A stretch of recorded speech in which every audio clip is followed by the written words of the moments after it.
Welcome back to Cheddar's News Wrap, brought to you by Rocket Mortgage. One of the biggest names on TikTok is now officially on Spotify. Addison Rae joining Spotify studio Parcast with the launch of her new podcast, Mama Knows Best. Addison, known for her choreographed dances, is hosting the podcast alongside her mom, Sherry Nicole. The first 2 episodes are already available, and I talked to Addison and Sherry earlier on. Take a look. Hi. Addison, Sherry, thank you so much for joining me today. Great to have you with us. Congrats on the new podcast. So I understand it'll have segments like Now and Then, Beef of the Week. Addison, what are you most excited about for this podcast? I'm just most excited to kind of let people see a little bit more into our minds and kind of get our opinions and views and just our advice we have on everyday topics, pretty much. Yeah, and Addison, obviously TikTok, where you became famous, is so inherently visual. Was it kind of difficult or challenging to transition into this kind of audio landscape? It was definitely different, but I'm not sure it was too much harder because I do love to talk already. And I think for my mom, it probably was definitely harder because she's a little more shy. Yes. But for me, I'm definitely outgoing. So it was kind of an easy transition. Well, Sherry, Addison has shared before on social media that she likes it when there's a glimpse of behind the scenes, what's kind of going on behind the curtain. So give us a little bit of behind the scenes on your mother-daughter dynamic. Who makes the final decisions? Who actually, is the executive decision maker between the two of you? Well, so I think that we mainly talk it over usually, and I think usually we'll go with somewhat what I think, but also I do take into account what she thinks. So we'll just kind of go back and forth until we decide. Maybe like Together. pull each other's hair. So it sounds collaborative. Usually it's collaborative. The normal mother-daughter things. That's good. That sounds like a good working relationship that you guys have. But Addison, you are the second most followed person on TikTok. More than 3 billion likes, more than 50 million followers, also 23 million followers on Instagram. A lot of people argue that you're essentially the voice of Gen Z. What does it feel like to kind of represent such a big demographic of people? That's honestly so crazy to hear or think, but I think it's so awesome. And I really think the things I stand for, like, spreading positivity, being confident, loving who you are just super important for me to really just push out. And for all the people that do know me and listen to me, I really hope that that's what they take from ever looking at my content or seeing what I post. And I'm honestly just so blessed to even have the role I do in this realm of social media and being able to really positively influence, young kids or even kids that are older in high school and college and being able to kind of relate to everyone. Yeah, Addison, to that point, we are seeing a lot of students and younger generations driving conversation around important topics like climate change, racial injustices. In talking to your fans, talking to your peers, what do you think that generation, your generation, really cares about the most in the world right now?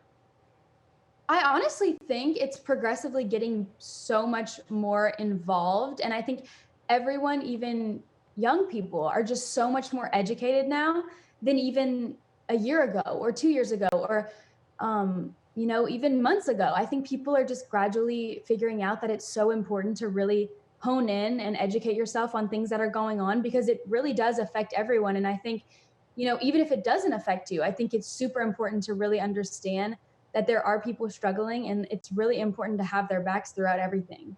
Yeah, and to that point, you guys have this segment called Now and Then, which I mentioned, where you're kind of comparing the two of your experiences. So Sherry, do you think the conversations for teens, young people now are very different from what people were talking about when you were a teenager? Yes, I definitely think so. And I also think it's a learning state for me too, because it was so different for us back then versus now. So I get to learn from her just as much as she learns from me. And with so much emphasis, now with TikTok for you, Addison, there's been conversations. U.S. Secretary of State Mike Pompeo has floated the idea of banning TikTok here in the U.S. because of its ownership by Chinese company ByteDance.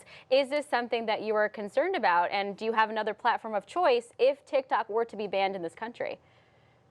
I think, it would be a really sad day when TikTok, if it were to ever get banned, it would for sure be something to adjust to not having. But I will say I am forever grateful for it and will always, give a props to TikTok for everything that I have. But I think if it's a safety concern, I 100% stand behind that. And I think there's no reason to go against that if it's protecting people. But if I had to go to another platform, I feel like all of them. I feel like all platforms are so fun, and I'm pretty active on the majority of them. And then I probably would just really focus on my projects that I have. You know, my podcast with my mom, and really just put a lot of work into that, like we already are. And then also working on my other projects that I have coming up. Ooh, yeah, that's very exciting. But Sherry, as we are having so many conversations about data privacy and concern of young people's data for social platforms across the board, is this something that you worry about for Addison? I do worry about it, but I do feel like there are other options if it does happen.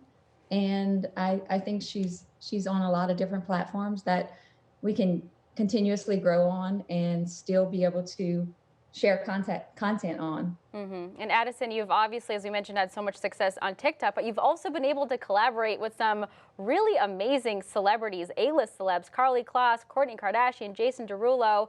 Not a normal experience for a teenager, I think. What have you kind of learned from those high-profile collaborations with those celebrities? They've all been like a dream come true. I think it's something I never would have expected for myself. I mean, for sure dreamt of, but never expected. And they're all such amazing people. And I think those people especially have just made me realize how true and genuine so many people in this industry are, and that you really never know someone until you really know them. So I think that also taught me, never sit back and judge someone for who they are or who they appear to be in the media, because you never know. And I think all those people that I've met so far, and even people just in the influencer world, and YouTubers and reality show stars and everything, like they're all such amazing people, and they've all been so kind, so loving. And I think a lot of people don't realize that, they go through things too outside of being where they are. And I don't know, I feel like it's just given me a chance to realize that.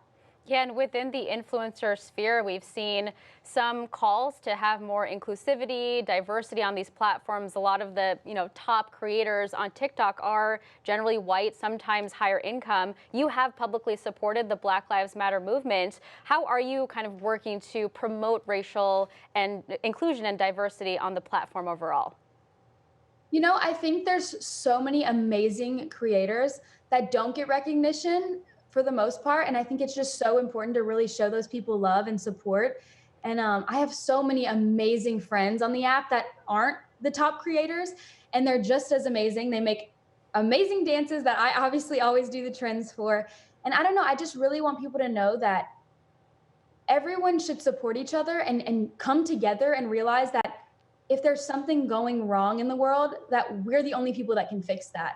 And if we all come together, educate ourselves, support these people that are handling these injustices and having to deal with this every single day, I think it's something that we 100% can change. And if we all continue raising awareness to it, then there is no other option but to fix it. Nice. Thank you both so much for your time, Addison and Sherry. Congrats again on the podcast, and thank you. Thank you.